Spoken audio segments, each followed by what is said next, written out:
Let your sorrow set you free. And if it all goes down, let tomorrow I'll be found. And if you see what I believe, let your sorrow set you free. I didn't travel so long, making tracks across this nation. I didn't evolve strong, strength, honor, and patience. Pipe of focus on greatness, my future can't escape it. But my existence ain't given, I got to fucking take it. Ain't nothing guaranteed, enjoy the air I breathe. With every phrase that I speak, I'm writing history. My baby brother's gone, and I can't wait to see him. But I got a fan, man, ain't no way I'll ever leave him. Two sons, the way to their future is 2 tons. Gotta teach them about these cops, crooked bitches and rocks. Start them reading so these magicians can't ever deceive them. Teach them to think so they don't drown in this poisonous evil. I glance up at the stars, my spirits one with all. But physically we fight, and mentally we fall. It's all a circle, I read the script and play along. Until tomorrow, when there's no such thing as right and wrong. It all goes down.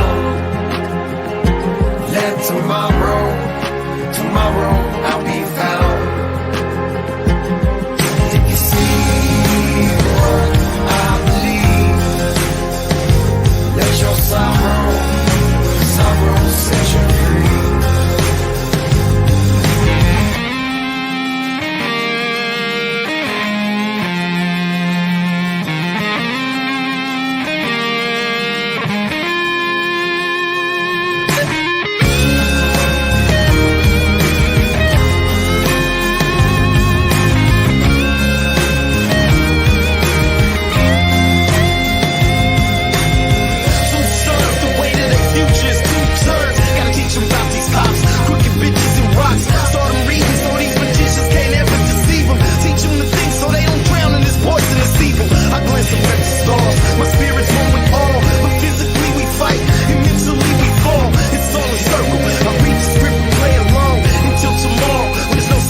Right and wrong.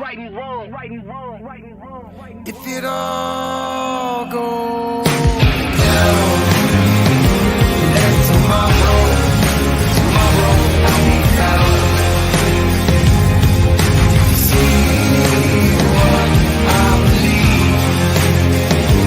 Let your sorrow set you free. If it all goes down, let tomorrow I'll be found. See what I believe. Let your sorrow set you free. Let your sorrow set you free. Let your sorrow set you free.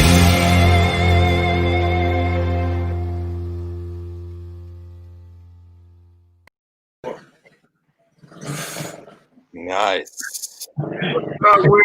Marcelo, why is Marcelo here? What's going on? He's on the flip side. Oh, let me get out of here. Hey, get out of here. Hi, Marcelo. Nice to see you. Thank you. We love you. Love you. Steve isn't here, so we had Marcelo. Hey, dude. What's up with it? Right now. How cool is this? What a great fucking day. This is tremendous. What's up, Dsharp? What's up with it, man? How you doing? Man, I'm happy to see you, man. Fucking bringing back those pictures, bring back so many memories of the road. Crazy. And a lot of stuff going on in there that I was like, damn, I remember that. Like, that's crazy. Yeah, dude. Nick from the Black Eyed Peas, he passed away, and he was a good guy, Nick. And then Reggie was on there, lots of people. Reggie passed away. Reggie was, yeah, man. Oh, gee, that was my partner on tour. So how long did you guys tour together? Shit, 3 years, 2 years, 3 years. So much, 2.5 years. We were gone for 2.5 years. Non-stop too. Yep. Non-stop. We were so busy that we would fall asleep like every corner we could fall asleep. It was like a lot, you know, especially when you look back at those Italian shows that we did. It was like what we were in 3 countries in one day. If you remember, we got up at 4 a.m. and it was like I remember we played in Italy and we had the best room we ever had. Right? Remember, because me and you used to be roommates, and we played the festival bar in Torino, and we were like, "Oh my God, this is the best room!" And we had 2 hours to sleep, and we're like, "No, we finally have the best superstar rock star rooms," and we had to get up and go to wherever we went. But it was like a nonstop. I remember that. Wasn't it? And we have a situation where we almost didn't make a show, or we missed a show in Italy, and it was hella raining and snowing and shit. That was the worst thing ever. We were on the Peace Tour, and we were going to play Milan, and we had an interview with MTV. We had whatever clothes, a suit place, whatever the high-end Italian suits. We were going to get all new suits. We were going to get we were supposed to get VIP'd out in Italy. They were waiting for us. Whatever the name brand for Versace or something, I don't know what it was. It was like we were going to get all decked out and all these interviews, and then we got stuck in the mountains of French Alps, and the bus died, and we were freezing our asses off. Right, so by the time we drove to the venue, you know, we just got up and stayed, sound check, and played. You know, that was a fucked up day, but we still killed it. But I really wanted a suit, a custom made suit. You know, remember that pipe? I didn't even know that we were going to be custom made suits. I remember that. I don't remember that. Yeah, I'll never forget, because I looked at a custom, like what they cost for real, and I was like, oh, that was never going to happen again. Like, I was never going to buy a $1,000 suit. But we were like Diesel jeans. We had like we were getting sponsored, like giving a lot of stuff. Nice, man. What's up? What's up, Pipe? What's up, man? DJ Dsharp. Ain't they shit? That hey, shit man, from India. I think I just remember trying on those jeans and they didn't fit, man. Yeah. So they didn't fit, that was actually, you know what's crazy? That was on the cusp of the skinny jean. That was the baggy jean. Skinny jeans was starting to come in, and baggy jeans was getting phased out. That's right. Yeah. It was happening. And skinny jeans came in through Europe. Yeah, and I remember because we went to Diesel, and Piper put on some skinny jeans and looked ridiculous. And he's like, "Oh, what am I supposed to do with this?" I'm like, "I don't know. Why don't you give them to me?" And then when we go to Sean, he's like, "Well, I'll give you my Diesel stuff if you give me all the Sean John the Sean John stuff." So we were traded, like the Diesel with the Sean John, and you know, it was crazy, man. It was definitely like a it's like a amazing time, you know. And those pictures especially bring back all those little memories, you know. So man, but let's talk about tomorrow. So tomorrow is the song that Dsharp did the version of the song. The first recording of that song was Dsharp at Soundwave when it was the newer Soundwave, and what's it called? Steve was not doing so well at the time. He was like on a really bad state with his addiction. You know what's crazy is I didn't know that. I think Pipe came to the studio because we called because we was all excited because he had gotten the booth and he had strummed the guitar and he sung that like right there, and everybody in the studio was like, "This shit is fucking amazing!" Like it was amazing at that time. I remember calling Pipe and was like, "Yo, Pipe, Steve is here. He just laid this hook down. This shit is phenomenal. You got to come through." Pipe being Pipe was like, "All right, I'm on my way." Pipe came, I want to say it had to be tops 20 minutes. He was there, came in, assessed what was going on. Because like I said, I didn't know. Pipe like, "Man, this guy's high out his mind. Let me go get the booth and I'm gonna lay down my shit." And I remember too, we had just lost Rick Lav at that time. It was around the same time. And Pipe came in, spit his verse, and got the fuck out of there. and Steve was there. I had no clue though. Pipe told me like, "Man, this dude was gone, man." Yeah. I remember hearing the song and I was really moved. I was like, "Well, this is beautiful. This is a beautiful." Like there was like a certain. It just captures that time, the dark time we were going through. And you hear the pain. It's a really dark, and that song captures that really, like, it's, you feel it. There's nothing you can't recreate that, you know. And Yeah, I was just gonna say that. and what's crazy in that song, Dewey is playing the bass on it. Dewey's playing the bass. That's right. And Dewey passed away. Yeah, and that was one of the that bass line is amazing. Mm-hmm. What's Piper doing right now? Is he? What's up, Pipe? What you got going? I was getting ready for war. He's trying to. There we go. I had too much static, man. I had too much static. I had to. I don't know what was going on. That sounds Yeah. way better. That sounds way better now. Yeah, it was terrible, man. But man, I was just listening to y'all tell the story of that song. DJ Dsharp, one of my favorite human beings on the planet. What's Hey, up, Vice bruh? President, I love you, man. For sure, man, all day. Yeah, that was one of the roughest times of my life. It was one of the roughest times of my life, man, because I had never been in a position where I didn't have control over like my advancement and stability, you know? I had never been in a position like that. Like I remember being little kids and we had just lost Rick Lav, man. Rick Lav is my cousin, but his mother died when he was 5 years old. So he moved from Cincinnati to Oakland and he moved in with us and he called my mother Mama, and that's his aunt. So that's my little brother, you know?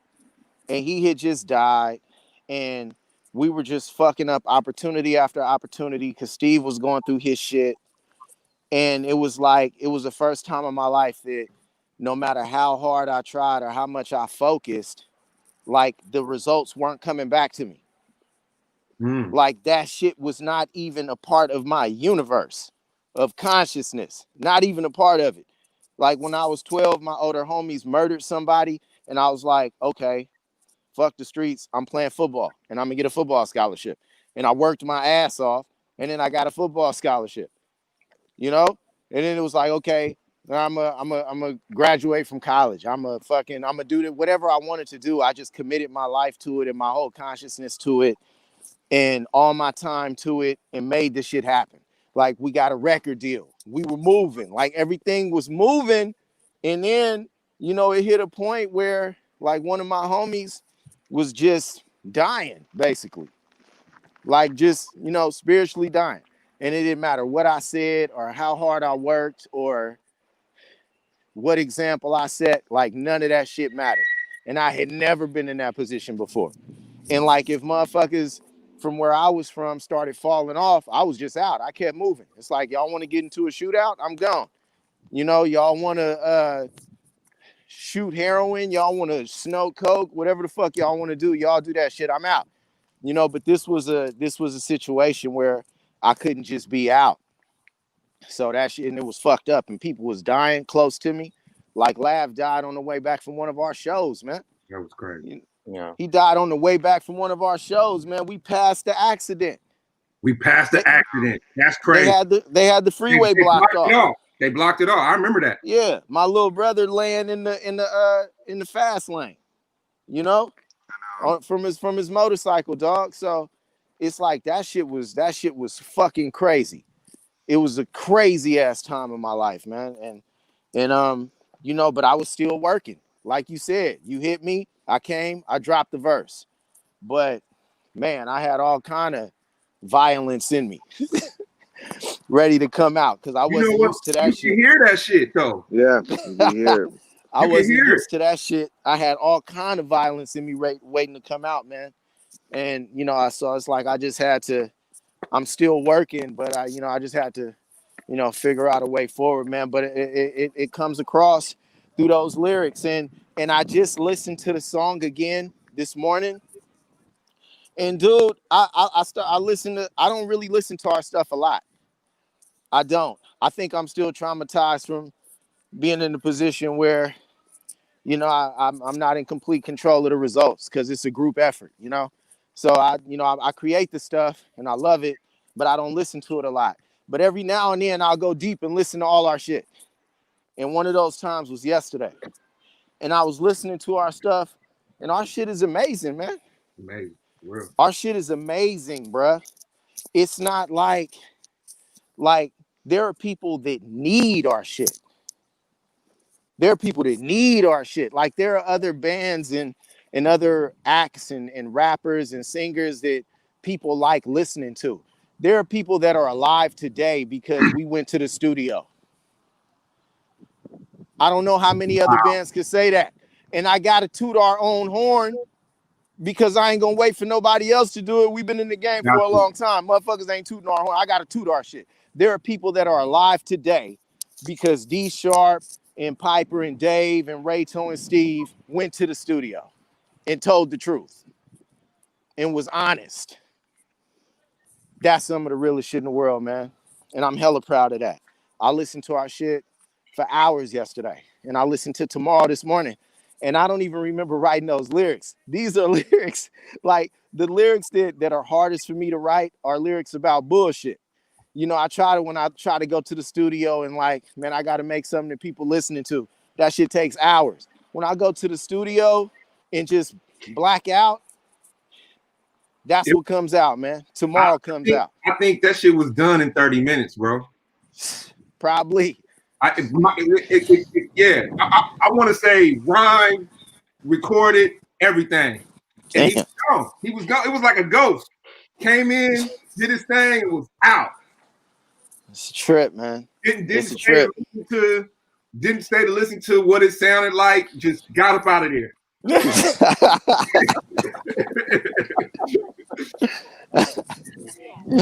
Yeah. I mean, what usually happens is, you know, your pipe comes in, and I just put the beat on repeat, and then I just leave the room, and then nobody knows what's gonna happen. You know, you walk in, it's like, fuck, that just happened. You know, it's like a little Christmas when he come in and he steps in the booth and lays down the verse. It's like, oh my god, we got a little present. So yeah. But I remember when we got what you did, Dsharp, and we need. I think that the production was kind of, you know, 75% there or something like that. And I remember just how hard it was to kind of making sure we don't trample. And we did a bunch of guitars on it too later, I think, Dave, right? Not to trample on what was the rawness of it. And I remember because working on that track and just touching it with you know, satin gloves to make sure I don't destroy it. No, it came out dope. Actually, to be honest, that's my first time hearing it the way it was just now. I feel like wow. I don't even have a copy of that. we know some people. We know some people. We'll hook it up. We know. Yeah, that was dope. I meant to tell you, I didn't hear it like when it broke down and the break came, and that shit was hard. But that's what I'm saying, man.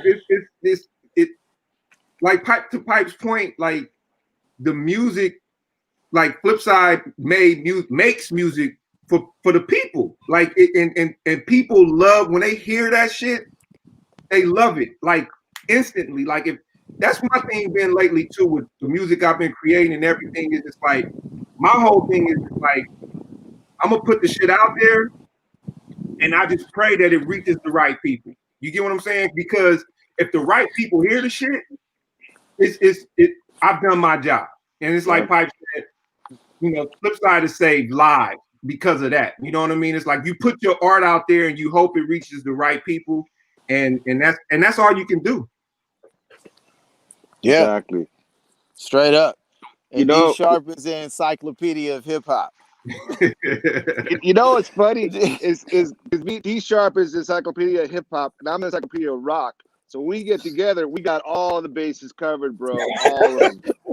Y'all like crazy. fucking Egyptian priests of music and shit. Yeah, dude, it's comedy. Step into the halls of Dsharp, and he's like standing there with, you know what I'm saying, millions of hip hop songs in his brain. And you got the same thing. So when y'all when Dsharp step to the controls and start creating, or you pick up the guitar and start creating, it's like y'all have the souls of millions of different, you know what I'm saying, artists and producers coming through your fingertips, man. So it becomes a beautiful thing. I just remember seeing you live for the first time when you started working with the guys on the live show. Just how powerful, how much power you have between those two turntables. Just it was just mind blowing to see you. Just Thanks, man. bringing Now, it to it life. was funny. Like I didn't even know. I remember somebody. I think it was you, Dave. Somebody was telling me it was between me and Mike Round or some shit at one point. No, there was nobody else. That was I after. don't remember Oh. anybody else. That was It was like there was a show we had to do, and you were booked with Kelly from the Beyonce from Destiny Child. So I'm like, oh shit, yeah, like we need to find somebody, and we were going through a dark period. This is the time this was happening. Like my dad had just got diagnosed 4-stage lung cancer when this was recorded. Like this was like, and he passed away in 2015, and we thought we only had a few months. We were all going through so much, and we didn't have communication with each other, with who when nobody was. We were all over the place. We were, and so, but in reality, there was only one DJ I had in mind, and I said, Piper, we're gonna go see our DJ.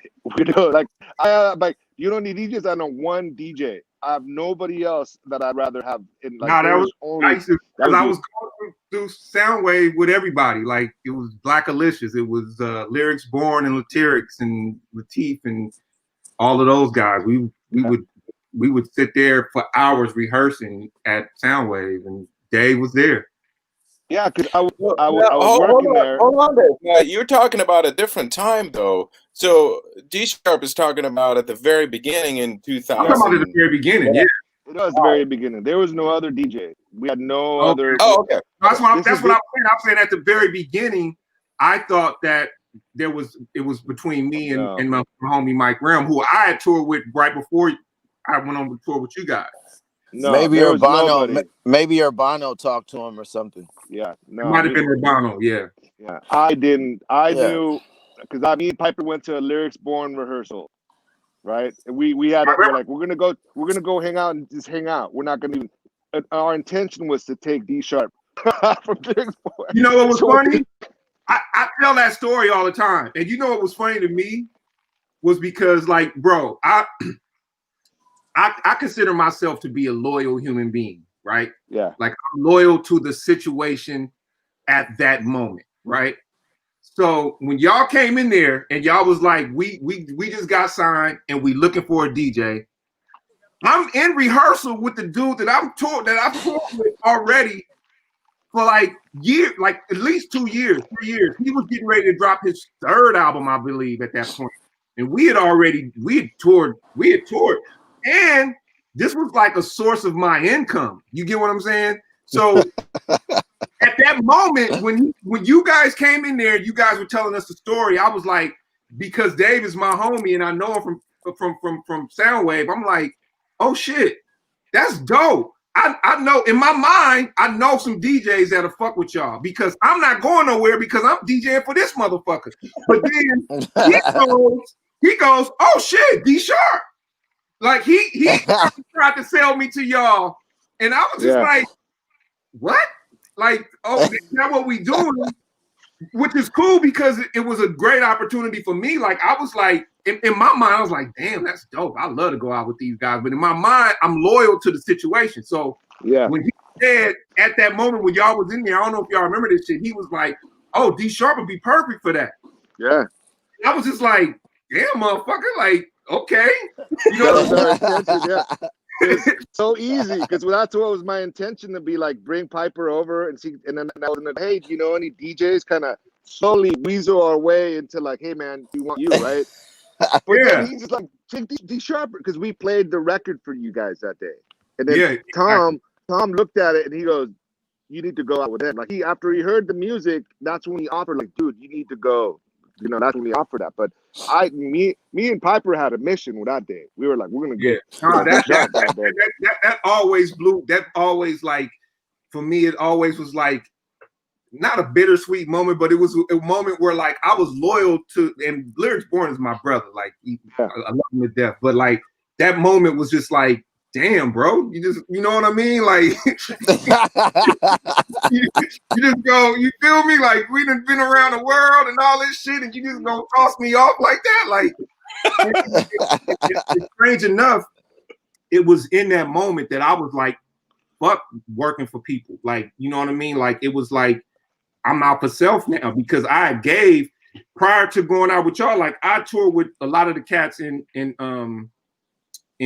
Quantum, and it was just like supporting other people's shit.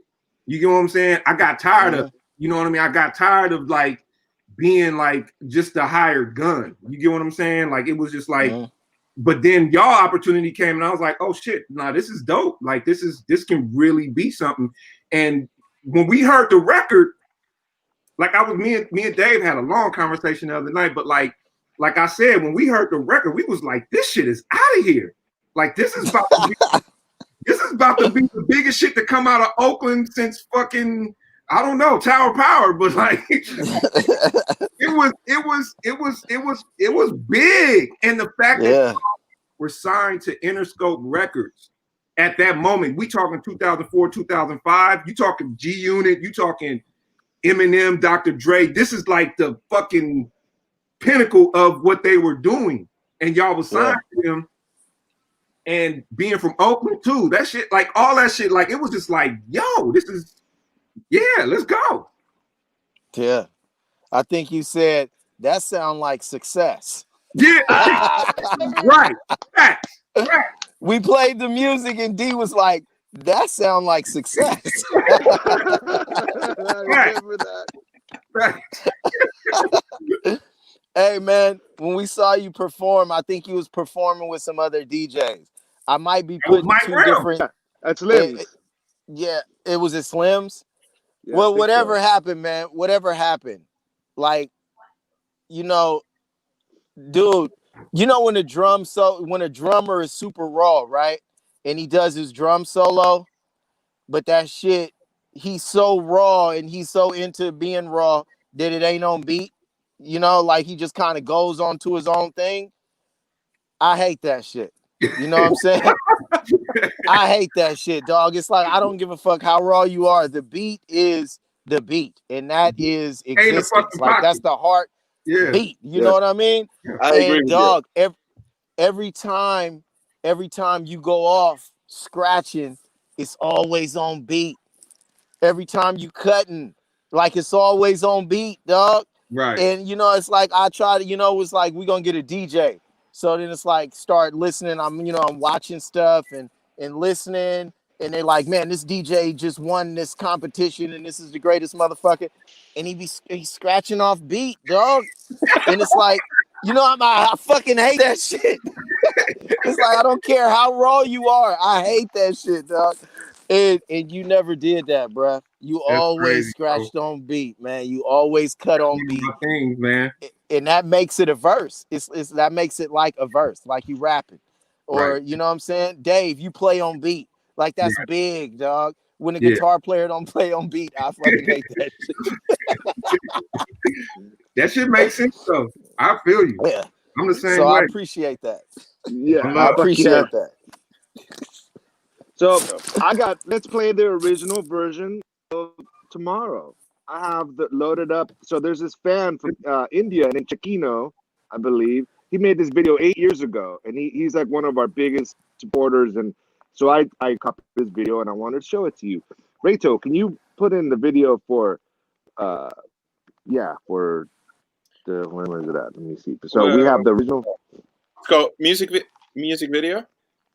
It's sorry guys, I'm usually on it, but I had like no power yesterday, so it is the one that says music video. Correct. Here's the original version that was recorded, Dsharp studio. And if it all goes down, let tomorrow I'll be found. And if you see what I believe, let your sorrow set you free. If it all goes down, let tomorrow I'll be found. If you see what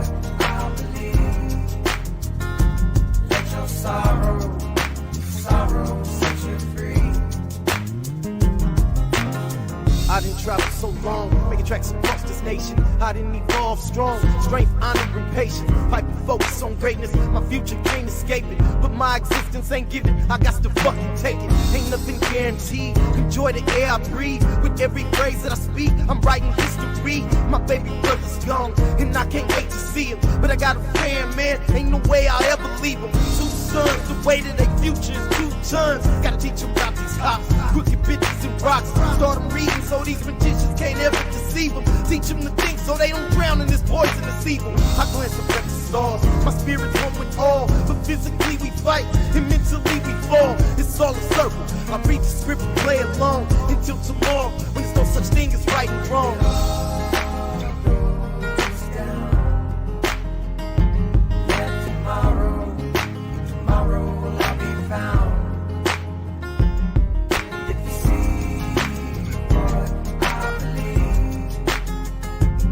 that was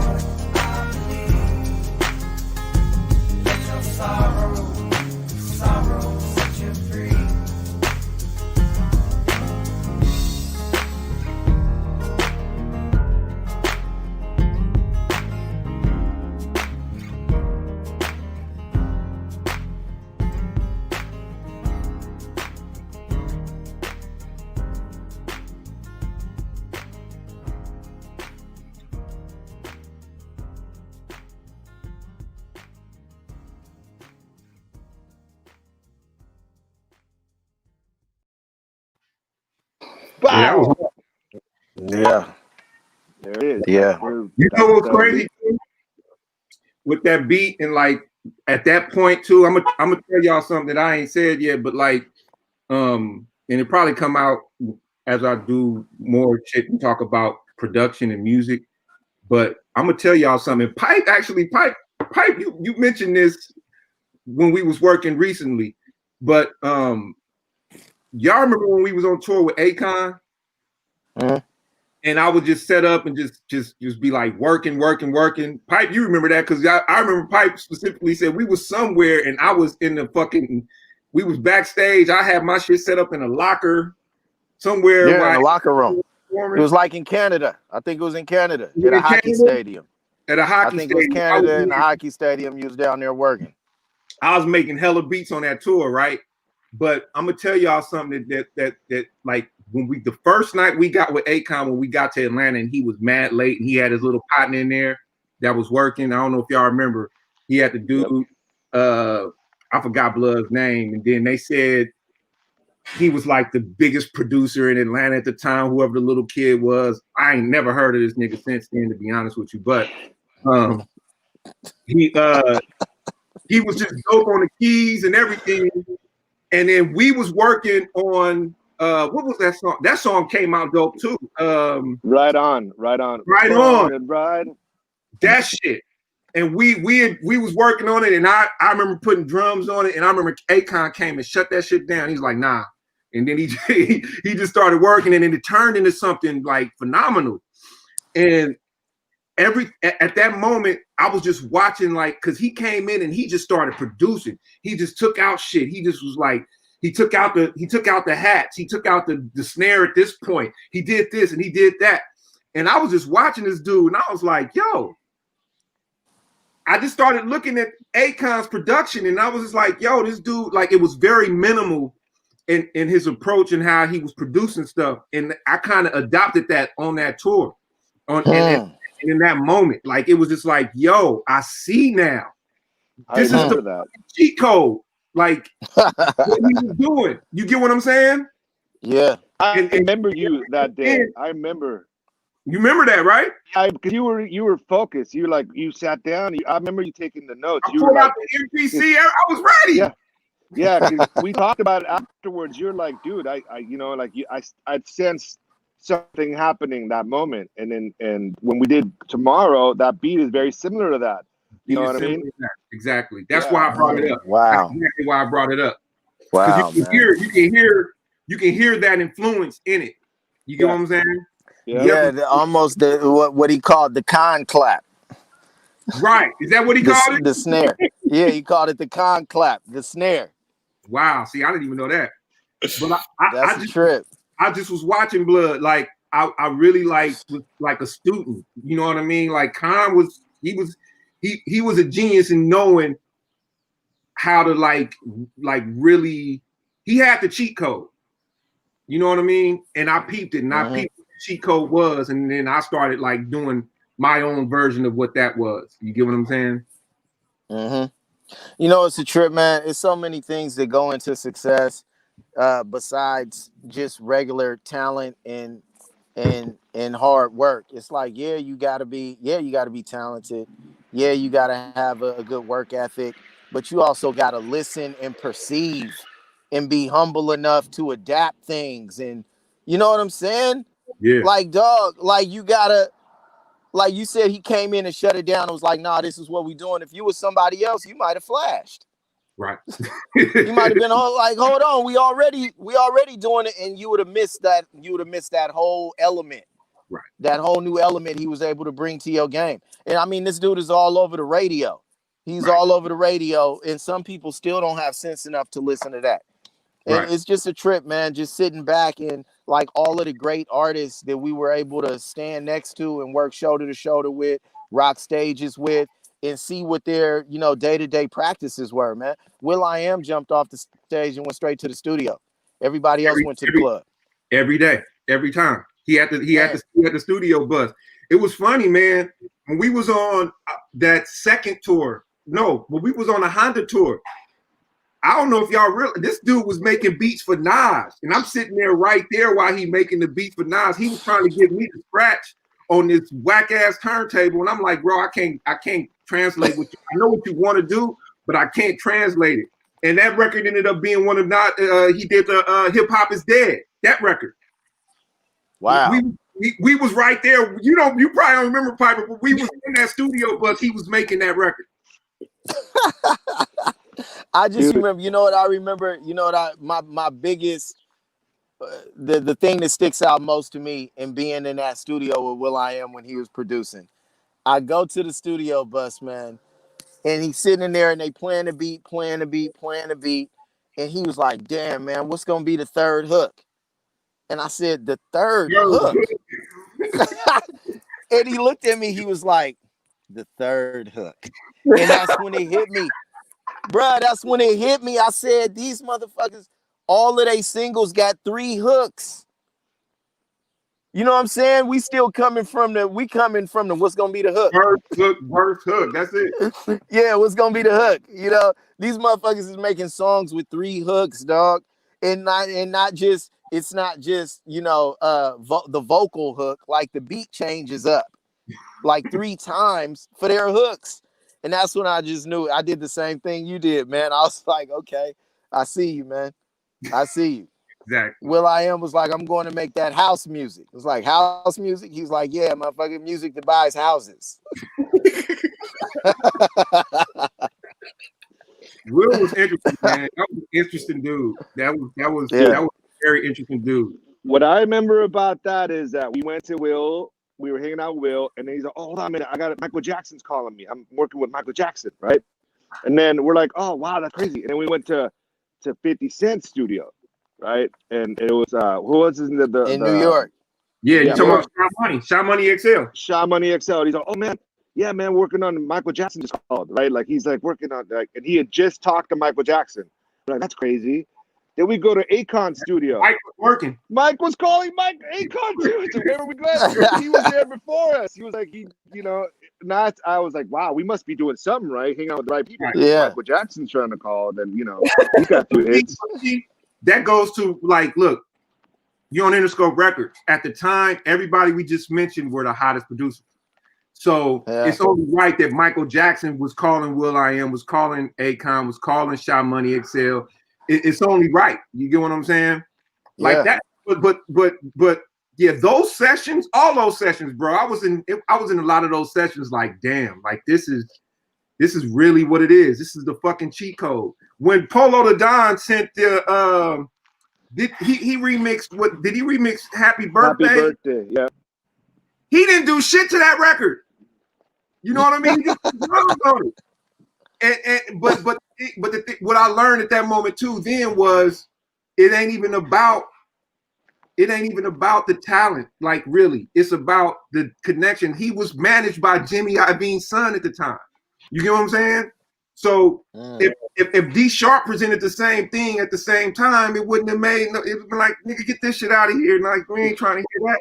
Well, Angel was the same way. Was it MIDI Mafia did the remix? MIDI Mafia. Perfect example. It was nothing. They put a beat on it and called it a day. It was the name. It was all the name. And ever since then, I've been like, man, fuck that. My name got to be the name. Speaking of the Dsharp name and production, what are you doing now, D? You got a new music out right now, right? Yeah, got new music out. We just finished East Shore Highway, powered by Grand National. Grand National is everybody know Grand National is a bunch of rappers who all, like, if you look at, like, they haven't told this story, but when you really look at it, they are all rappers who have had success on their own, but decided to come together, rappers, producers, singers, everything, and they all came together to form Grand National, which is a like-minded community and individuals saying, look, what we doing is we're making music, we're putting it out there, and there's no egos attached to this. There's no, you know what I mean? Like, we got people who are like, who do film, who do photography, who do graphic art, like everything. Like, it's a one-stop shop. And it's all just about being creative. So it was Monty Draper and Brookfield Deuce, who I met at I knew of them, but I met them at I Am Sue's I Am Summer tour in 2019. Excuse me, and we ended up connecting there through Mo Green, because I was supposed to be doing a project with Mo Green, and Mo Green was telling them, yo, Sharp got all the loops. Like, we need to work with Sharp. Like, Sharp got he got all the loops, like, you know, the records and shit, you know. So, and they was like, what? Okay, cool. So then I ended up sending out I went to the studio and I just sent them all this beat. And the first cat to respond was Brookfield Deuce. He came in, he recorded his verse hella fast. And then Monty Draper came, and then Mo Green was supposed to be a part of it too, but he just never came to any of the sessions. So then we just started working. And we came up with East Shore Highway, 12 songs that are out right now on all digital platforms, produced all by me. Yeah, man, it's been getting love. We were just on Mornings on 2 yesterday with Saul Castaneda, interviewed us, talking about the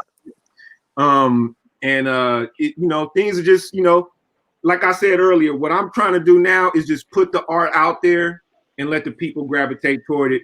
Like, you know, try to get it to the proper channels, because in this industry now, I know, and we all know, it's like there's a cheat code, and the cheat code requires loop, and it requires connections, and it requires for you to know who to get the music to, and, like, you know, get on Spotify playlists, and you do all of this stuff. So we're just working to get toward that, to get the music to the right people. And like what Pipe was saying earlier, is just like connecting with people who the music will touch. We're trying to change lives. We're trying to save lives. You get what I'm saying? Like, we just want to get the music out there so that people can hear it, love it. And right now, like I said, it's been getting mad love, man. I'm humbled by it. You know what I mean? Because, you know, I've been producing for a while, man, and I feel like this is the first project where people will see, like, oh shit, no, this dude's a producer. He ain't no, you know what I mean? Like, it's came to light. This is like for what Ray told, and for Mike, this is my Flipsyde. You get what I'm saying? Like, East Shore is what's up. You get what I'm saying? So that's what's up, man. Can we play it? Is it okay to play the video for the people? Let's play the video. Play it. Sure, please. I met Please, sir. I met Money when we were actually working on the Flipsyde record. Last year. I met him at the studio. He told me, yeah. And I played him some of the stuff, some of the new Flipsyde stuff, and he loved it. And we talked for a while, and he's such a great guy. Man, He's a cool dude. like they're like these guys, like their character and who they are as human beings is amazing. You get what I'm saying? Like it's just like Monty is probably one of the most humblest dudes I've ever met in my life. Like for real, like there's no ego with him. There's no like he like celebrates everything and everybody. You get what I'm saying? Like if you got music and you play it for him, or like even if he got an opinion, he's kind of like kind of just sit back. But like if he really feels it, he's gonna let you know. Like and we don't have a lot of that today. Yeah, that's the feeling I got too from him when I was talking to him and music and stuff. And you got a lot of yes men. You got a lot of people who will just tell you shit. You got a lot of people who won't tell you what's real. If your shit is whack, they just gonna let you live on that. You get what I'm saying? And that's what I love about Grand National. It's like those guys are all there to be their own filters. You get what I'm saying? Like to be like, yo, nah, that shit whack. This shit hard. Let's push forward with that. You get what I'm saying? So Eastern Highway, right? Eastern Highway. Eastern Highway. Play it.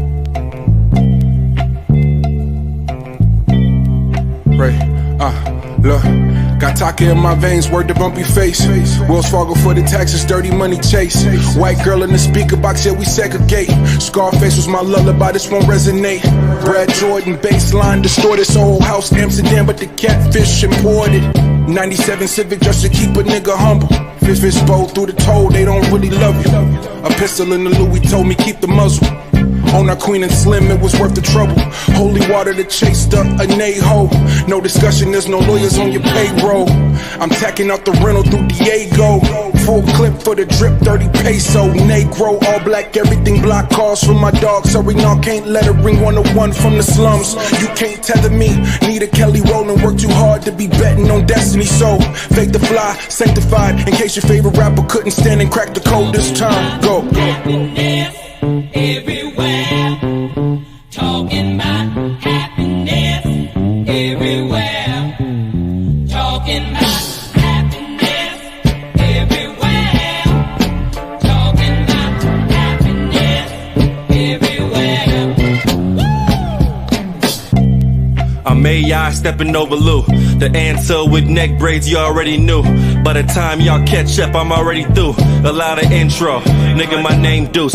I came to rap, we pro-black, but perm leave in. Collection plate for the building fund the church believe in. Cops kill us, ain't never needed a reason. If it's not IKEA, just stay away from Sweden. We lose faith, they praying that feeling really seep in. Keep a section, plenty sanctions, we never even.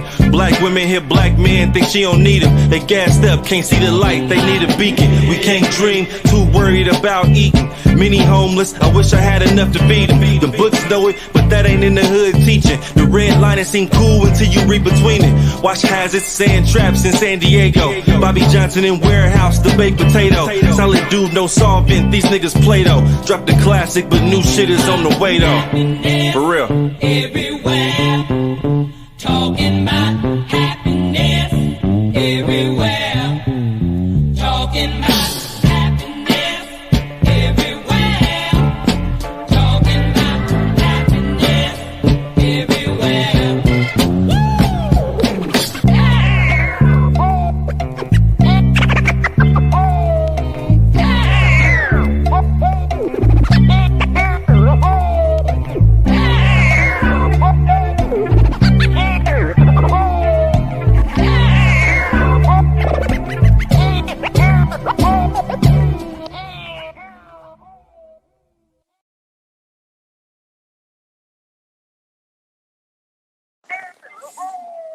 All the way lit. Yo, that was That's fire. tremendous. Nice. Thank you, brother. Thank you. That's fire. That's Yeah, man. really good. Lyrically, sonically, man, that was dope, man. Visually, I love the visuals. You know, I mean, that was dope. Yeah, we man. just shot a music visual for another record. So we got another visual. Like I said, it's like Saul shot that video. He's part of the whole situation. Noble just shot the next video that's about to drop is for the song Layup Line, which is the first song on the project. And that video is just on some artsy, just like it's amazing. I can't wait for people to hear that and see that. So where'd y'all shoot it? Where'd y'all shoot it? So that one was shot. Excuse me, son. He juiced about the music. We shot that one in American Canyon at this old like steel mill or something, bro. It's like like it. One day I want to like do a show or something at this place. This shit was crazy. Like you'll see it in the video. Like but it's like I mean it was probably because it's just like covered in graffiti and like it looks like the ancient ruins kind of, but like Bay Area style or some shit, but with hella graffiti all over it. It's crazy. It's crazy. Yeah. So we shot there, and that's about to drop soon. And I got a new record too. I might as well say it. I got a record with this kid Mason, who is really dope. He's young. And we just shot a video for my first single on my new label called Table 5 Music Group. And it's amazing. And the song is called No New Friends, shot by my brother Tone Vic. So I'm just making moves, man. Pipe, I'm actually gonna hit you because I'm just sitting on that music that we got that's fucking phenomenal. And I want to do something with that. You know what I'm saying? Okay. Let's revamp it, man. Yeah, let's revamp it, man. Yeah, Table 5 is here, man. So we about to drop music, and you know, it's really just my outlet for me to drop music that I've been working on, basically. Well, you know, if you want to add guitars, I know a guy. Hey, it's all good. We got records, bro. Like it's tons of records. It's some hard shit, man. Like the Raz record we did, Rayto, that you mixed. That shit is hard. Like we got to put that shit out. Like I don't know what the plan is, but that you know the record, you know the record I'm talking about. We just the Black Cop record. Is it the Black Cop? It's the hard. That shit is hard as fuck. We got some shit. I played it for Monty. Like he was blown away. That's the one where I was doing when I was doing like different characters. Voices and shit. Oh, okay, yeah. I did so much shit with Pipe that I don't remember. You know, there's hard drives full of Piper stuff. Same terabyte. Yeah, Dsharp too. I got two records on Pipe. Hey, we just gonna dump all this shit out, man. Yeah, Dsharp, we should compare you know, numbers and say it's like I got more tracks with tracks than you do. I got tracks too. Don't forget, I got a hard drive too. Yeah. Pipe's 3 unreleased albums and shit. Man. Put that shit out, bro. All right, man. I just gotta touch it, man. We just gotta revamp it and touch it. No, fuck that, dog. I'm not putting out stuff that, you know, I did like, you know, 5 years ago, you know, when I was in a completely different mindset. It's like I'm constantly growing. I grow hella fast, bruh. Hella fast. I read hella shit. I do hella meditating, man. Every fucking day. And I go to the depths. Like I be in the depths of the psyche, and I pop up in different situations, and I be a part of hella different worlds, you know? So it's like when I come back and I make some shit, it might reflect the world that I was in, but when it goes out, it's going to address all these other worlds, man. And they're going to hear it through a fractured lens. You know what I'm saying? So it's like just learning, like I've had a journey as an artist where I'm just learning to integrate all these different worlds that I've been a part of, you know, because a lot of times, right, so I'll make music with you and I'll be on that frequency and I'll be in that mindset, and I'm a part of a completely different world that if that music comes out, they're going to misinterpret it. Oh, they're not going to get what the original intention was, you know, and it's not going to be, the music is not going to be what we intended it to be. So it's like, it's just been a journey with me of figuring out how to, you know, articulate exactly what I want to articulate and stand by that, rain, sleet, or snow, and put that out. Because what me and Dsharp did was crazy. Like what me and Rayto did was I sang a fucking rock and roll song with Rayto, like it's from the 50s. You know, Oh I got a shit. song with Rayto where I'm singing like fucking Little Richard, like from the 50s and shit. It's crazy, you know? And me and D, we got hard shit. We got hard shit. But it's just like I just gotta, you know, with The this way you evolved with it's the way you gotta say what? package it. That's all it is. You gotta figure out a way to package it and get it out. Right, exactly. Don't And misinterpret what you're trying to convey to them. yeah, what the intention is. So I got this evolved self that I got to put on it, and I, you know, look at it through this new lens that is me, and then we can put it out, man. That's it. Yeah. No, You I know? totally get what you're saying. It's almost like if you put it out, you'd have to kind of do it in a chronological order or with footnotes or something like that that puts it in the right context, because it is so different. I mean, just seeing you how many iterations you have gone through, it has to be put in the right context. I totally agree with you. I was just messing with you. But Yeah, I know, man. I know, and I appreciate y'all for being patient because I know it's hard, man. Because I come in like full of fire. I come in full of fire, man, and we crank out like 8 songs, and it's like, what we doing with these songs, man? And I'm somewhere else, man. yeah. You know, I'm somewhere else. Like, where the fuck is Pipe? Like, he's Yep. gone. He's somewhere else, man. He's on another mission. Oh, that's You know? exactly what happened with the one before the one we started doing. You know what I mean? Yeah. Yeah. So D Yeah, Sharp, that's me. I take all the blame for that. really quick, D Sharp, you are now. I want to share this video. We could talk about it, but check this out. This is a D Sharp video. Let's check this out. Being from Oakland, growing up, being a DJ, I've taken that identity as the Warriors DJ. I get here probably 2 hours before the game starts, and then walk in, set up, get some beats going, and just rock out.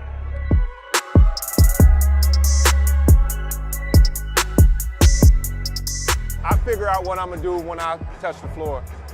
I might look at somebody, I might look at a situation. Cause I saw Jalen Rose kind of rocking out, so I was like, oh, I know he's kind of old school, so let me throw a couple of gems in there. And then I brought it back to the new school because we got the players, and these guys are younger. On the ones and twos, give it up for DJ Dsharp. Come on. It's a fun task because getting the crowd hype, getting the players hype, getting Oracle Arena going. Anytime the crowd gets involved, it's like, okay, I've done my job, right? So I'm like really proud of it. It means everything. Like, I'm really happy to be this team's DJ. I became the official DJ as we started our run in 2012 with these guys, and then 2015, first championship in 40 years. It's just so, it's like, it's a blessing to be a part of that.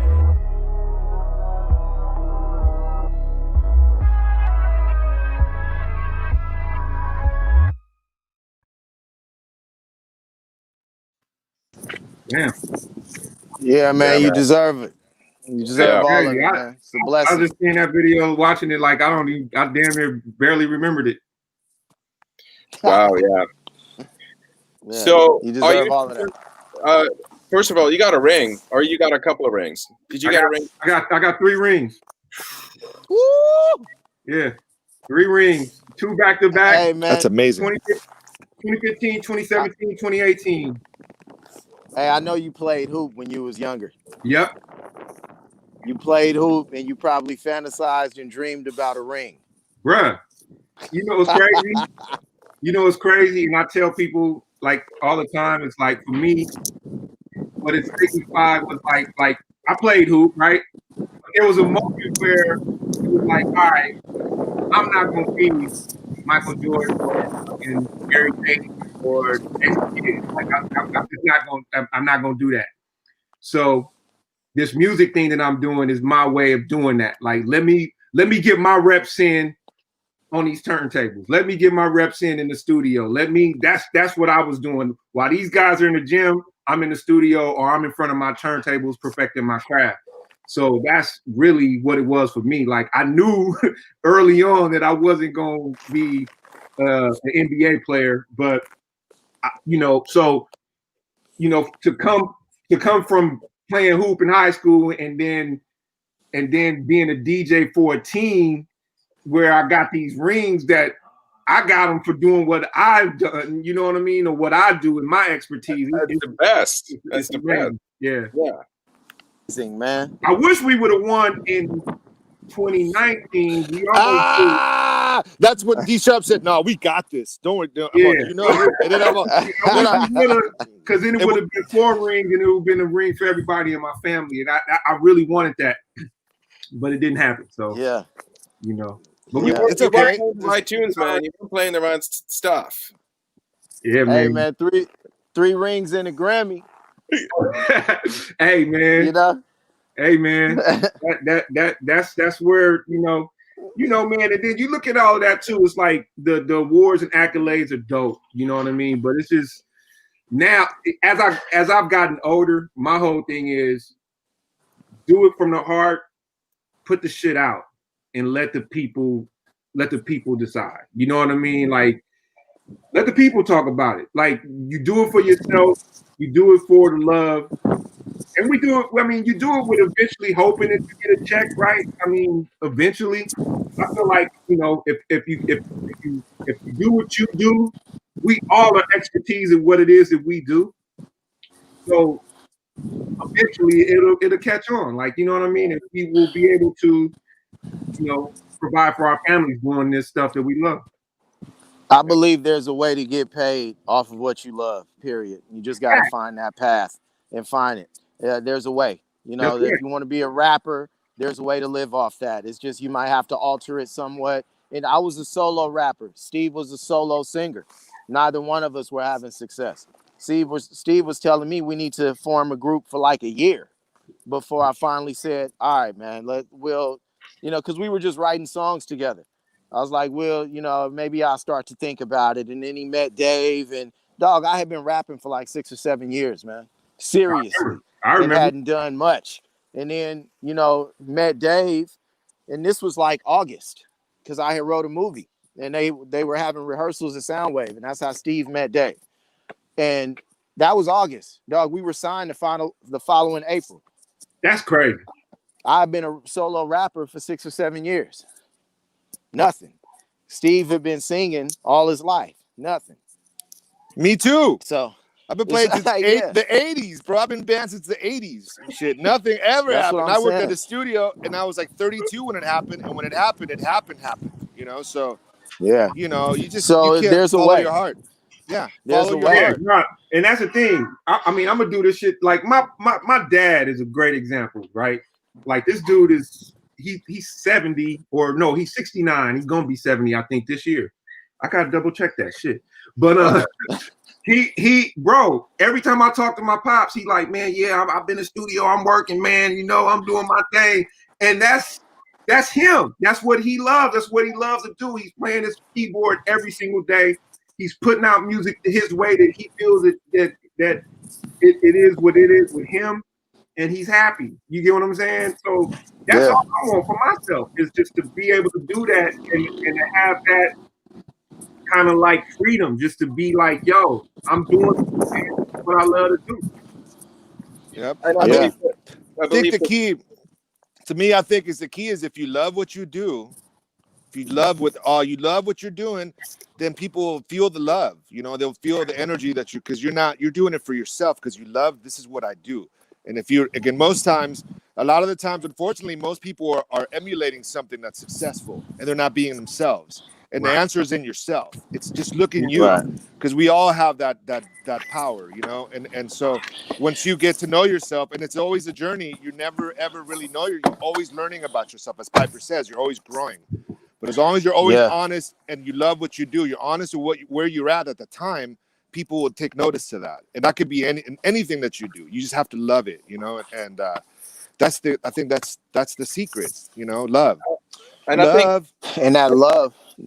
That I love think will that, push you to work on your craft, so you'll actually be good enough. Yeah, because That it's love not. will keep you on, yeah, pick you up after you get knocked down, because you will get Yep. knocked down thousands of Man, times. Yep. thousands of times, Because bro. well, it's not really Thousands. work. It's love. You know, you're not really. It's just what you do. It's like breathing. You know. So yeah, I man.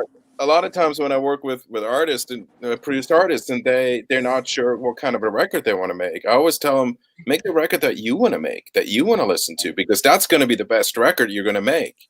Don't Yep. try to emulate something or be someone else. Do what you love, and you're going to be. This is the best work you're going to do. Is be Exactly. yourself. That's for us. If you look at Flipside's career, We the People was the love.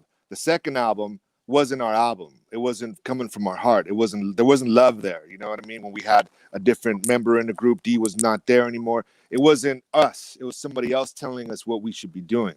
So that's why that no one liked that record. And We the People was considered like they were, and from the labels and managers and people, they called it like a failure. They were, now this isn't you need to do this. No one cares about this. But yet to this day, people still bring up We the People, and still like, so it's like the success is the people is showing us the love, you know. So that's really important. Never you got to go through the phases, though. You got to go through your ups and downs to get to You know what, to the man? good, you know. And confidence is key too. Like we was talking about it the other night, Dave. Like I remember being on the road with you guys after with all these record execs and shit, and these people who had no fucking they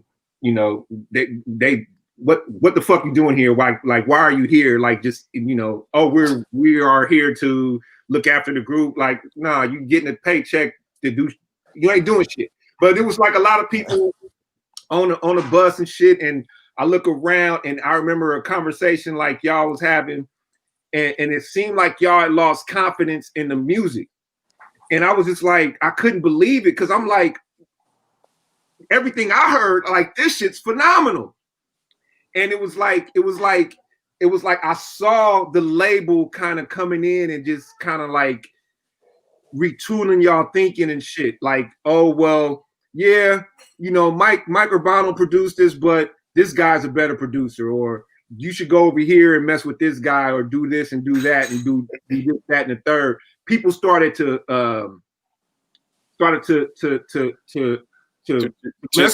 chisel at the building. To chisel at y'all creativity, man, and it took its toll. Like I feel like I look at it like now, like, imagine if Mike and Rayto did the second record. It would have been a wrap. You know what, man? You know what, though? It's like empires can't fall without internal problems. Right. You can't chip away at something that's internally strong. And we had internal problems. And Right. that was, it's like all of that shit that anybody was saying would have we got like 2 notes on the first album. Like, our shit was so internally strong that like motherfuckers couldn't even comment on it. It's like, what could possibly be said about We the People? Like the hand claps or something was like 1 note. They were like, the hand claps on this song might be a little too loud. But it's like we were on the same page with each other, and we were internally strong. When internally we started breaking down because of personal problems, and one motherfucker going off in one direction, somebody else going off in another direction, that's that internal weakness that allowed people from the outside to come in and then start to affect what we were doing. It's like all of those frequencies that they were sending at us would have just bounced off if we had maintained our internal strength. Yeah. And yeah, man. And I mean, shit, the production team was part of that. Rayto and Urbano, they were part of that. And that, that was gone. And we had all our fucking, the story, man. We had all of that. That's shit, what I'm saying. Like, to me, it's just like I just remember that moment. We were driving. It was on the Black Eyed Peas tour. We was driving somewhere, and it seemed like everybody lost all hope in the record, because there was talks about starting on the new record and who was going to produce it and who was going to do this and who was going to do that. And I remember standing up saying, "Yo, y'all get the same producers. It ain't broke. Don't fix it." but somebody was trying to sell that. No, this shit, that ain't it. You know what I mean? Like that wasn't it. They were trying to turn Flipsyde from a multicultural group into just a hip hop group, which was wrong. You know what I mean? And they took the focus away from the guitars and the soul of that being the shit, and then it turned into drum machines and fucking keyboard. You know what I mean? Like that wasn't the soul of Flipsyde. You know what I mean? Right. And I just remember watching that, and I couldn't believe that. And a lot of times I wish I could go back to that moment and just be like, yo, stop. I know, dude. Me too. Oh man. Let's not fuck this up. Yeah, man. At that point, man, at the Black Eye, the point of that, because you're talking about like the third Black Eyed Peas tour, right? The one in the United States. The United States. Yeah, man. At that point, we were internally, we were just fucking fractured, dog. And I know you remember that. Yeah. Like we, at that point, I mean, goddamn, dog. We were supposed, that first Snoop Dogg tour, Snoop Dogg Game tour, like that was the second wing of that was in the United States. We were supposed to be on that, and we didn't go on that. We had already started to fracture on the first fucking tour. Shit had already started like fucking up, and that just continued. So it went from us, because in order to get ready for that Snoop Dogg tour, I think we rehearsed like 5 or 6 hours a day for 2 weeks straight, if I'm not mistaken. At Soundwave. And I was working out like an animal in the mornings before that. I was in East Oakland at the Kung Fu spot, Seafood Bill Owens. I was running the hills, hitting the bag. I was doing all kinds of shit. Then we rehearsed all out. We went all out. There were no half rehearsals. I know y'all remember that. We was pouring down sweat, running through the whole set several times. Bruh, we went from, no lie. I'm about to say some amazing shit. We went from rehearsing like 6 hours a day for 2 weeks straight to having like one rehearsal a year. God, that used to piss me off. No, I used to get lying? so mad about it. I was so pissed about that too. I'd always jam like one rehearsal a year. Yeah. But you know what though? That show that we put together before that game, Snoop tour, me and Dave was talking about this the other night too. Like, all right, dude, you reaching, homie. Come here, Dallas. Say what's up to the people. My son wants a lot of attention. Hey, Dallas. What's up? What's up, Dallas. man? How you doing?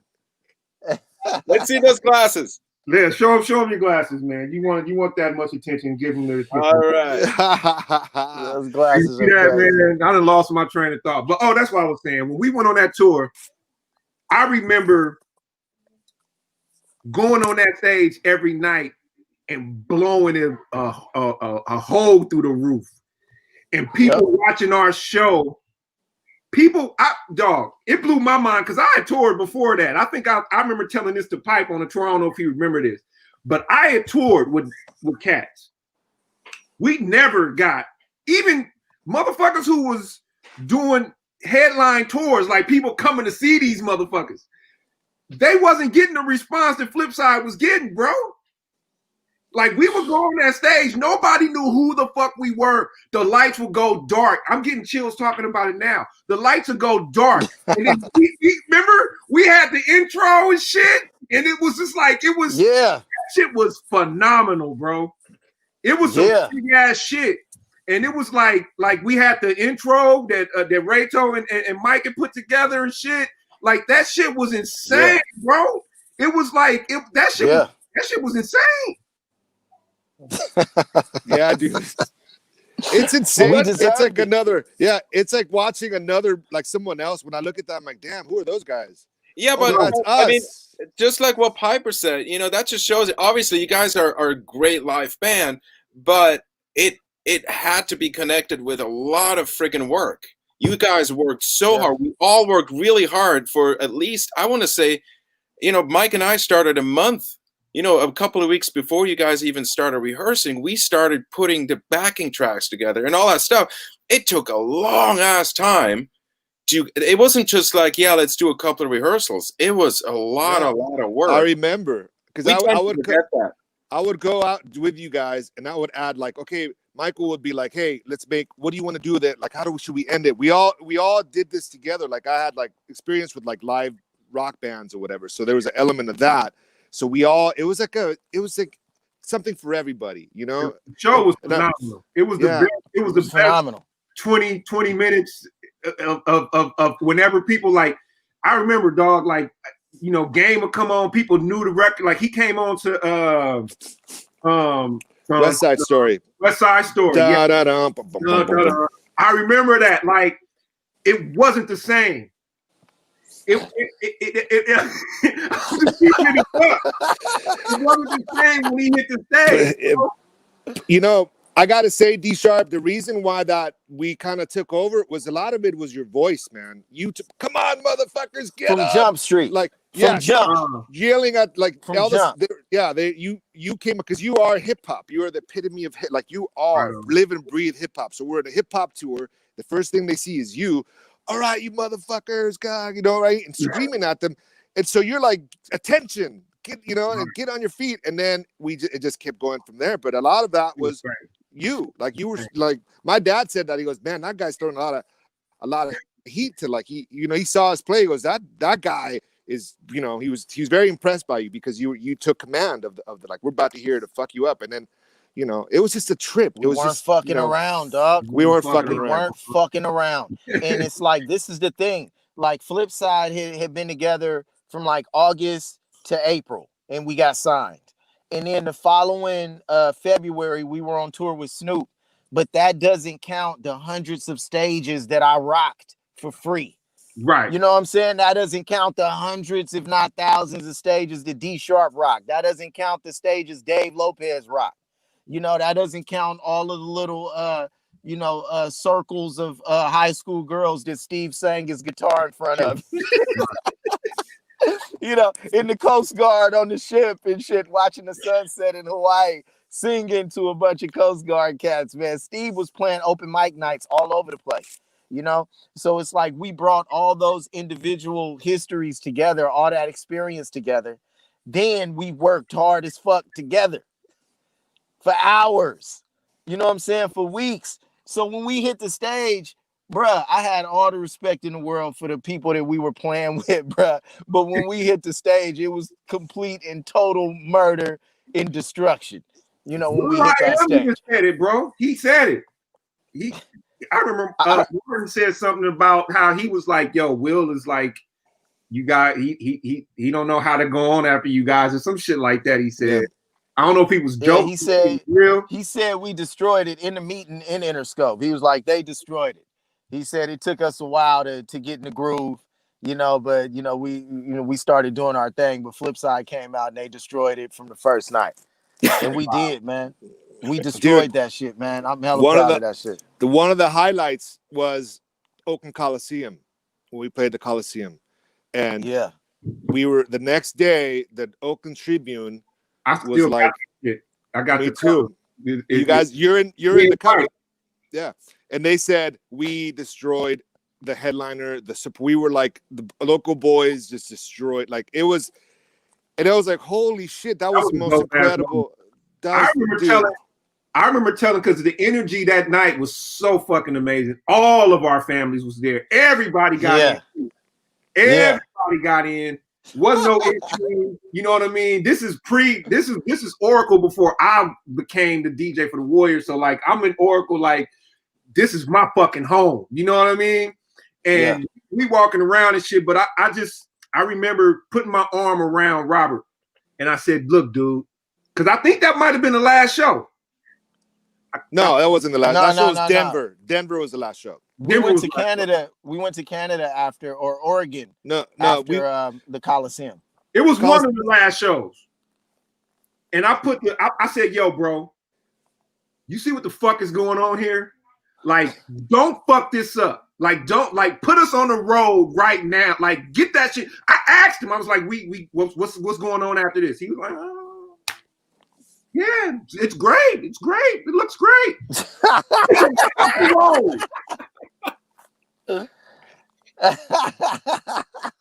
I remember that too, Yeah. man. Yeah. The biggest mistake That's was one not of going. Yeah, the biggest mistake. Yeah, one of the biggest mistakes was not getting in the van and going on tour after that. After that tour, that. you know, That's it's not one of that's it's not the biggest. It's up Yeah, there. because we left Yeah, it's from up there. there. We went from there from that tour to Germany Right. for 2 weeks, and we were just sitting around to do one show. 2 weeks we were fucking off in Germany, and then we went to India, and then we came back to. Then we went from India to Belgium. That was the longest stretch we had. Right, like we were fucking gone for a minute. So, and that's when we went to the Busta Rhymes tour right after that. And so, yeah, you know, we could have 2 weeks. We could have gone for 2 weeks instead of sitting around in Germany waiting to do lip singing for a song on TV or something. I don't remember, but it's something like that. Not to be But negative. that was a tour, though. It was a tour, right? That was the game Yeah. tour, right? Germany, not And to be his not to be Germany negative. dates. His Germany dates had gotten canceled, I think. What were you saying?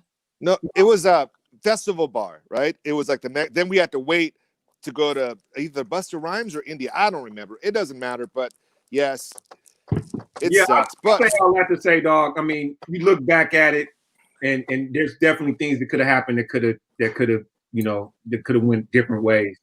You know what I mean? so we just have to Yeah. do something. We got to do something all together again soon. Whether it's a show, a fucking song, or a movie or a document. I mean, me and Dsharp are talking about, you know, all this footage that I have. Like we're talking about. My vote is for a documentary, bro. We got to do it. Like, to me, it's like Dave got so much phenomenal footage. Like we were talking about it, Dave. Like, I remember my wife, my girlfriend at the time, my wife, I'm broke in the motherfucker at this time too, by the way. And I got this apartment, and I had my wife over at my girlfriend at the time, and I said, watch this. I went on tour with these guys, and I remember playing this shit for her. That video, that DVD you put together. But it was like everything that we had been through. It was like the Soul Train Awards, it was everything, bro. Like, you got R. Kelly sitting in the crowd looking at us like, yeah, dude. all of that shit. And I just remember her looking at it like, oh my God, like shit. You know what I mean? I always deal. Yeah. I always joke with her like that was what made you really, like, you know. I always joke about that. Ain't nothing wrong with the art. Ain't nothing wrong with the art. You know what I'm saying? Solidifying a relationship. Ain't nothing wrong with that. I always joke about that, you know, but a documentary would be dope. People need to hear this story, and you just got to figure it out, because it's too much phenomenal footage. It's too many important people to talk to about it, like people who like were there, who witnessed it, and who really was like, yo, yeah, these motherfuckers about to blow up. Like, that was the general consensus of this whole thing, was like, this shit's gonna blow up. I remember talking to Busta Rhymes specifically, me and Piper in France, and he was like, oh yeah, we was in the studio, also in the studio with Dr. Dre, and he said, yeah, this Jimmy group, and he was like, oh yeah, these motherfuckers about to blow up. And I was like, this is from Busta talking about he was in the studio with Dr. Dre. Dr. Dre saying that this group is about to blow up. Yeah, this is Jimmy's group. Fucking beats and shit. You know what I mean? See, there's so many. We could spend 4 hours right now. I called Dsharp this Thursday and said, hey man, why don't you come on our show? And then just really quick, see if you have time. And we ended up on the phone for about an hour and a half talking about and then I started. So I'm like, you know what we should do? We should have a list of all the things we remember. Because I was like, remember when you were rapping with Kid Rock in London? Like there's so many things that if we sat down together, Steve won't remember shit, but we got to get Steve involved too, because he'll be like, but you know what I'm saying? We should get together and write this stuff down and just at least put a little, you know, just idea, because it's either it could be a book, it's a 1 in a million thing. It doesn't happen bro. It's a crazy. It's a crazy story. It's a crazy story. I'm down to write the book. It needs to be taught. I was gonna say Pipe needs to write the screen, the whatever. We got to get together, and Pipe got to put together the timelines and all that shit to where it's like it shows where the story is compelling. The story is compelling alone, but there has to be a visionary to be like, all right, now it starts like this, and it ends like this, and this. Remember when this happened? This happens right here, and this, you know what I mean? Like, I got it. We should watch some documentaries and just see what it's like. Bro. Let's sit down. Let's spend a day with all of us and just watch documentaries and take lists down. I've been watching documentaries ever since I've got my Netflix account, right? So however long that's been. But it was the specific documentary that I watched, and we talked about it. I think it was The Death of the Dead. A band called Death. A band called Death. That documentary is basically our fucking that's our blueprint, right? Like that story is insane in itself and what they did and how they were going. It's very similar to Flipsyde, but there's different twists and turns and shit. But look at that documentary and that could be an idea for how to do this shit. Okay. Yeah, dude. So, man, I love y'all, man. I want to show the end of the. I love you guys so much, man. And I want to show something that I have a video we haven't shown in a while. And we could end the show with this video. If you guys go back into the time machine. You guys want to watch something cool? Yeah, man. Here you go. Check it out. All right, and my next CD, We the People, right here, were described by the Washington Post as this year's best hip-hop album. Their single Someday, which they're performing tonight, is the theme song for NBC's Winter Olympics. So that's pretty cool. Please welcome Flipsyde.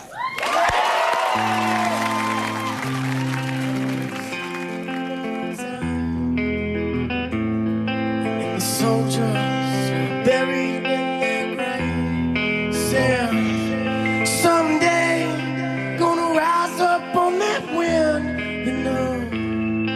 Someday gonna dance with those lions. Someday gonna break free from these chains. Keep on flying, yeah. So come on, yeah. They telling me it's all good, just wait. No gonna be there someday. Sipping on champagne, okay. Gotta get these things one day. Till then, do another line, you know. Searching for that other high. Starve, I gotta steal this. Kill, I'm gonna be killed. I got a sack in my pocket. Conscience yelling, drop it. You know we gonna lose it someday. And we try to hold it all together. But the devil is too clever, so I'm gonna die, you gonna die, we gonna die. Someday, one day, I said, someday we gonna rise up on the wind, you know. Someday we gonna dance with those lions. Someday we gonna break free from these chains and keep on. Get it right there, get it right there, yeah, get it right there. So come on. Try to lie, but it ain't me. Try to look, but it can't see. Can't stop right now, cause it's too far. And it can't keep going, cause it's too hard. In the day, in the night, same thing. On the field, on the block, same game. When the real nigga stops, then there's no pain. But you can't feel pain, no gain. Rearrange, you can change, it's all bad. Trying to maintain, but you fall back. And you crawl and you slip inside down. When they make it to the top, it's start down. So I hold my soul and I die hard. All alone in the night, in the graveyard. Someday, one day, I'm gonna be free. And they won't try to kill me for being me. Hey, someday we gonna rise up on that wind. You know, someday we gonna dance with those lions. Right there. Someday we gonna break free from these chains and keep on. Get it right now. Get it right now. Come on, people know we gotta get it right now. Come on, people know we gotta get it.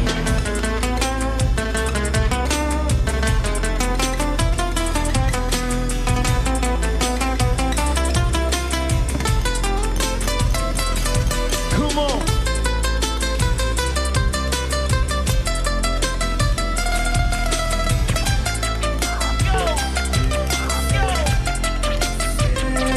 Here we go. If you know how this is gonna see, it's not that easy. Don't stop it until it's done. From where you are, oh yeah, begun. I said, keep on, try a little harder to see everything needs to be believed. In your dreams, you see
Great job. Thank you very much, buddy.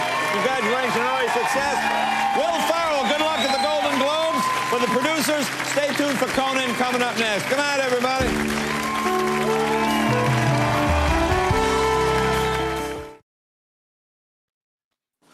What? What? Hey, Dave, man. Hey, Vince Young. Man, Oh that shit, fool, Steve, I what's had to up, walk man? away from that dude. He was a giant. Stevie! Yes, sir. Hey, What Bubba! up? I had to jump Hey, on. hey, I just tried. So Stevie! like, I just tried to find it, but that jacket that I wore, I still got that fucking jacket. Nice. It's somewhere. Wow. I still got mine too. That's a someday video jacket. I have it too. I got mine. Yeah, I got my. Damn, dog. Dude, I hey, don't think I Bubba. got my jackets. You ain't got any of that shit. Bubbalicious. Neither does Steve. Bubba don't got that shit either. I kept all my shit. I got all I my don't got fucking any. I got a lot of jackets, my shit shoes. too. That was Me one and- of the best parts of that shit too. We used to get a lot of dope shit. Yeah. Oh, dude. Hella shit. It's awesome. Hey, but I you used know to get what, though, shit from man? people. Part of being a guitar player and a DJ is carrying hella shit and like storing hella shit. So y'all don't, you know what I'm saying? Y'all hold on to stuff, man. Dave got all the pictures, you know, Dsharp, like for real, the document, like, D-Sharp's, all of yeah, that stuff. D-Sharp's man. got pictures too. I haven't seen all of D-Sharp's pictures. I You got, got dude.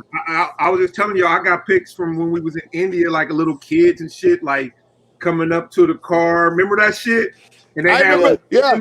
shit missing, and then dude told us the story about how they like cut the limbs off to make it easier for the kids. That shit blew my mind, bro.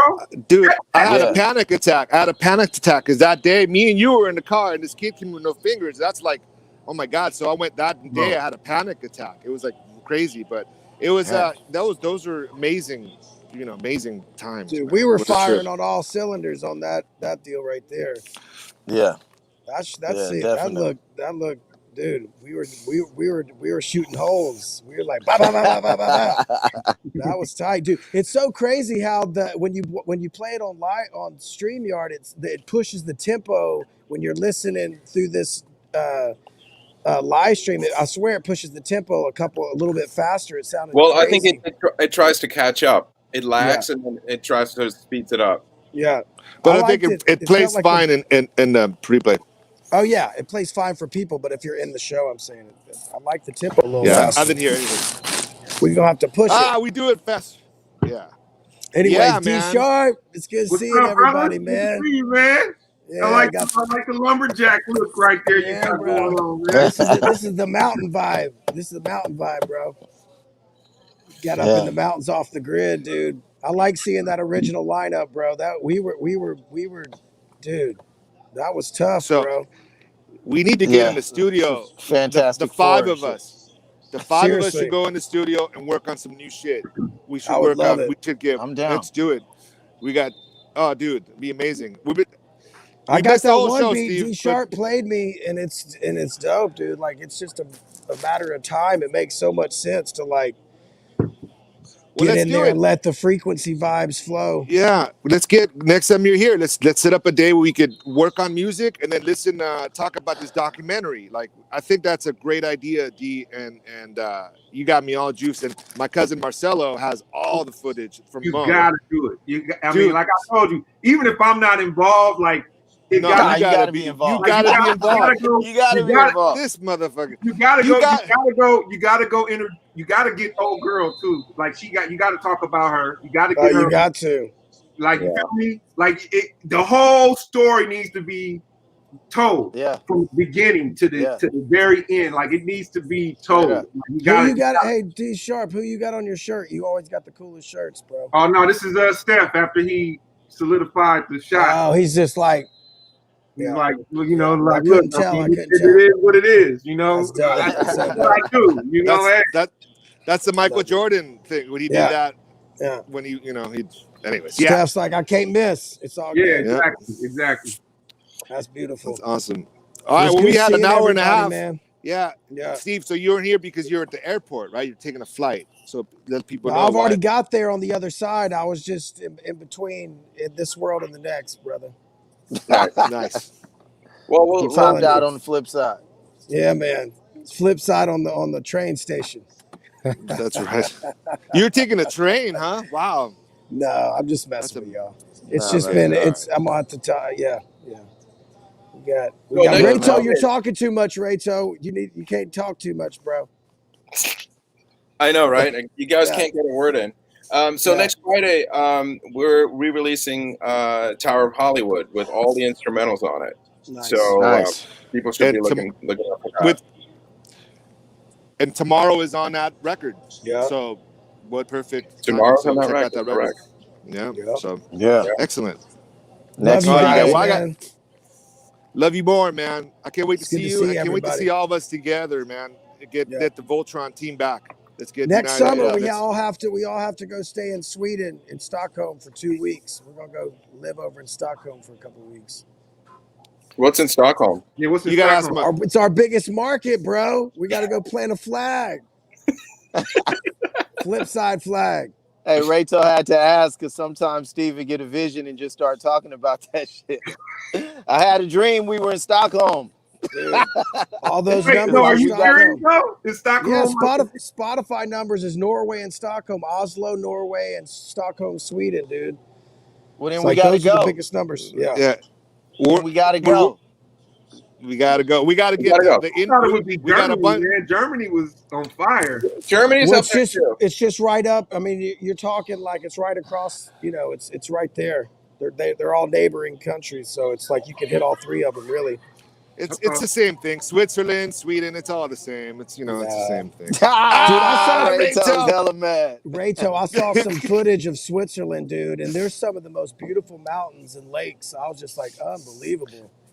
Didn't even look Yeah. real. That's right. And and the cheeses are amazing. You got the best cheese. Best cheese, best chocolate, and there's just no garbage on the streets and stuff, and it smells nice. And you guys have a cool little pocket knife. It's pretty cool. That's pretty badass. Yeah, it goes into your I like pocket that. and everything. Fits in your pocket. We got just to let you know, I got some shit cracking. We're working on India right now, and we're gearing up for the Flipsyde to come back and slay the dragon, right? So, should we play another quick one, or you want to? What do you want to go end out it with? What should we end it with? I don't Let's know. see. I have the newer songs, but I maybe let's see. I don't know. Why don't we play another? Hey, let's play East Shore Highway one more time. I got to get out of here, Let's do guys. that. Let's end it with that. All right, brother. That's Dsharp stuff. Dsharp. I got to get out of here, y'all. All right, Love see you, y'all, Pipe. man. Love, Looking Pipe, forward bro. to it. Let's get it. So this is your project, D? All right. Yeah. Yeah, I guess so. Dope. One more time, East Shore Highway. Thanks for coming on, Dsharp. It was great. No, thank y'all for having me, man. It was fun, man. We could talk about the Flipsyde for moons, bro. Because for me, again, like even as a creative producer, DJ, like this Flipsyde was a moment in my life that like it's a defining moment in my life, like for real. Like it really is, and I learned so much touring with the guys. I learned so much about the industry.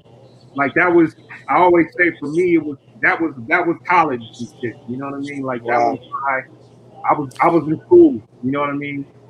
Even through hallucinating and shit in Amsterdam and all that shit. Like, no, we gotta save that for the movie. We gotta save that for the movie, Dsharp. All right, see you all. So I gotta say, what we went through, there's a bond that no one could understand but us. You know what I mean? Like I could talk to Ed. Oh, we did this. No one can understand Look, but us. got Taka in my veins, word to bumpy face. Wells Fargo for the taxes, dirty money chase. White girl in the speaker box, yeah, we segregate. Scarface was my lullaby, this won't resonate. Brad Jordan, baseline, distorted, this whole house, Amsterdam, but the catfish imported. 97 Civic just to keep a nigga humble. Fish bowl through the toll, they don't really love you. A pistol in the Louis told me keep the muzzle. On our queen and slim, it was worth the trouble. Holy water that chased up a nay-ho. No discussion, there's no lawyers on your payroll. I'm tacking out the rental through Diego.